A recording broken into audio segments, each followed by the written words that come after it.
बड़ी मंजिल का, सर्वोत्कृष्ट मंजिल का, अंतिम साध्य का रास्ता कभी घर के दरवाजे से नहीं गुजरता। कुचित कदाचित ऐसे रास्ते पर तुमने घर बना भी लिया है तो सरकार तुम्हारे घर के सामने रेलिंग लगा देगी। आपको घूमने के लिए कट ढूंढना पड़ेगा। यह व्यवस्था मार्ग तुम्हारे रोड की ही नहीं है, हमारे मोक्ष मार्ग की है। मोक्ष मार्ग जो सम्यक दर्शन ज्ञान चारित्र रूपी हाईवे है, मूल मार्ग है, उस मार्ग तक तुम्हारा घर कभी हाईवे पर नहीं हो सकता। बनाना भी नहीं चाहिए, कभी बनाना भी नहीं चाहिए। कभी भी टूट सकता है, क्योंकि हाईवे आज 4 लाइन है, कल 6 लाइन भी हो सकता है और 8 लाइन भी हो सकता है। मोक्ष मार्ग ऐसा ही है। इस मोक्ष मार्ग के किनारे कोई ग्रस्तों के घर नहीं होते, ग्रस्त नहीं होता। जहां जहां मोक्ष मार्ग है वहां वहां ग्रस्त नहीं हो सकता। मोक्ष मार्ग में गृहस्थी नहीं हो सकती। और यदि तुमने इस मोक्ष मार्ग में गृहस्थी बसाई तो बहुत नुकसान भी हो सकता है, भयंकर नुकसान हो सकता है।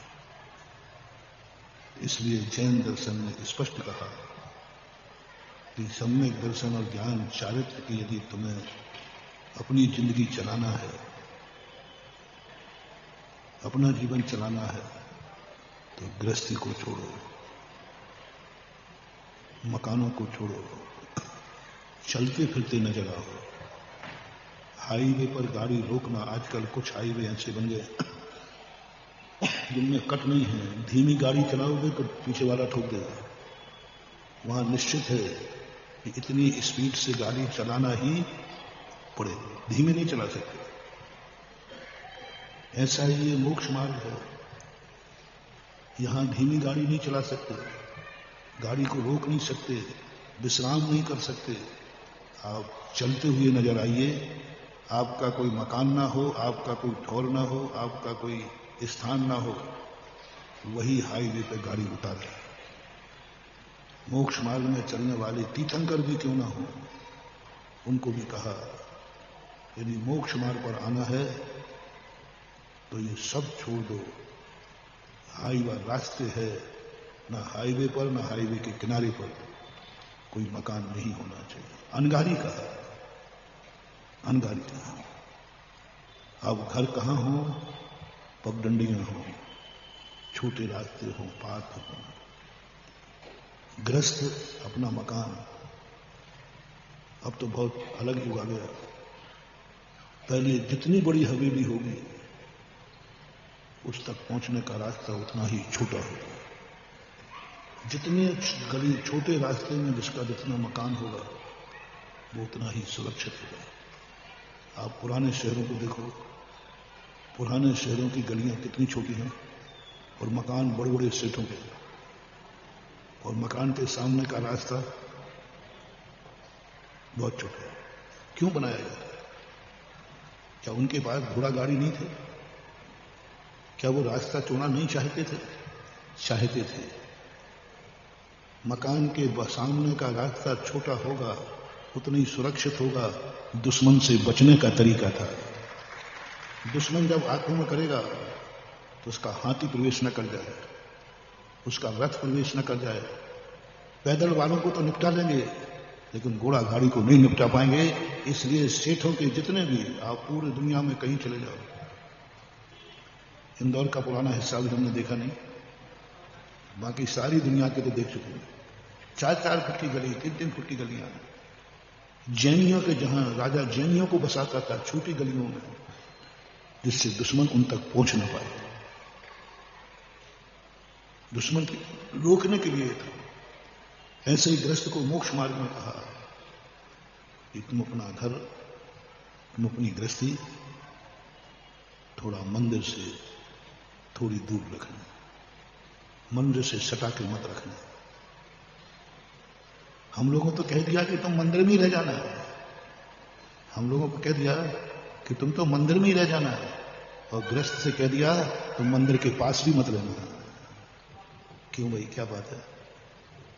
हमारा तो स्थान स्पष्ट कह दिया, स्त्रीयते चा जिनागारे ग्रामा दिशु विशेषता। पंचम काल के मुनिराज कहां रहे? जिनागारे, जिनेन्द्र भगवान के मंदिर में रहे। मंदिर में जगह नहीं मिला तो भगवान के गर्भालय में रहे। कुंडलपुर वगैरह में पूरा संघ गर्भालय में रुकता था, छोटे छोटे गर्भालय रहते ना, वहीं रहते। और आपके लिए मंदिर के पास भी नहीं, मंदिर से कम 3 हाथ 16 हाथ दूर मकान बनाना। मंदिर से कम चारों तरफ 16 हाथ दूर मंदिर घर हो तुम्हारा, सर्वश्रेष्ठ माना जाता है। 16 हाथ से ज्यादा हो जाए तो चल जाएगा, 16 हाथ 16 जोड़े 24 फीट दूर कम से कम मंदिर होना चाहिए, घर होना चाहिए। कम से कम 3 हाथ, 3 जोड़े 4.5 फीट कम से कम दूर होना चाहिए। तुम भी मोक्ष मार्गी, हम भी मोक्ष मार्गी, तुम भी उन्हीं भगवान के भक्त, हम भी उन्हीं भगवान के भक्त। पर ये भेद क्यों डाल दिया? हमें मंदिर तक के अंदर भी सोने की छूट मिली, तो तुम्हें मंदिर के पास भी रहने की छूट नहीं मिली। तुम गड़बड़ तो करते हो, तुम कुछ ना गड़बड़ तो करते हो, इसलिए उन्होंने दूर कहा। ये तुम्हारी उपेक्षा है या तुम्हारी सुरक्षा है? भगवान ने कहा है, आगम ने कहा है, गुरु ने कहा है। गुरु और भगवान कभी तुम्हारी उपेक्षा तो करेगा नहीं, कोई ना कोई कारण सुरक्षा है। इतनी दूर रहोगे तुम सुरक्षित रहोगे। तो तुम्हारी गलियों में तुम्हारे मकान हैं। अभी हम गृहस्थों की पगडंडियों में घूम रहे हैं 15-20 दिन से।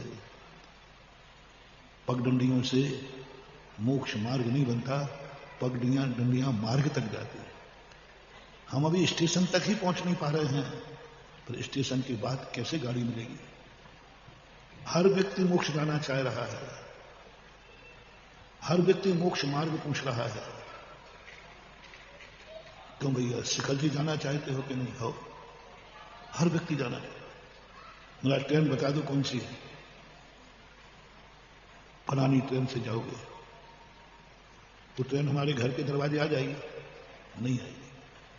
सबसे बड़ी भूल अपन ने करी, मोक्ष जाने की तुम्हारी इच्छा नहीं है, सो बात नहीं, पूरी इच्छा है। तुम मोक्ष जाना चाहे तो यह भी तुम्हारी पूरी इच्छा है। तुम्हें यह भी मालूम है कि मोक्ष मार्ग, सम्यक दर्शन, ज्ञान, चारित्राणी, मोक्ष मार्ग, ये भी सबको रटा है। रत्नत्रय सबको रटा है, सब पंडितों को, सब विद्वानों को, जैनी के बच्चे बच्चे को मालूम है कि रत्नत्रय ही